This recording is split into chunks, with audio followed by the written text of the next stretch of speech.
এদিকে সিলেটের জকিগঞ্জের সুরমা কুশিয়ারা নদীর ১৬ কিলোমিটার ডাইকের সংস্কার কাজ বন্ধ করে দিয়েছে ভারতীয় সীমান্তরক্ষী বাহিনী বিএসএফ। এ ডাইকের ওপর দিয়ে স্থানীয় ১৫টি গ্রামের প্রধান রাস্তা অবস্থিত।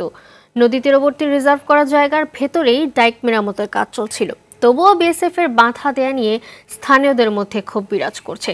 অন্যদিকে বিজিবি বলছে এই ব্যাপারে তারা বিএসএফ এর সঙ্গে একাধিকবার পতাকা বৈঠক করেছে এবং বিষয়টি ঊর্ধ্বতন কর্তৃপক্ষকে অবহিত করা হয়েছে। শীঘ্রই এই সমস্যার একটি শান্তিপূর্ণ সমাধান হবে বলছে বিজিবি। বিএসএফ প্রতিদিন আসিয়া আমরারে বাধা দেয়, ক্ষতিগ্রস্ত করে, পাবলিকের লগে বাদ ব্যবহার করে, কামর উপরে অভিযোগ দেয় বারবার। পুরাতন দায়ীকে নতুন রিপেয়ারিং কাজ চলছে।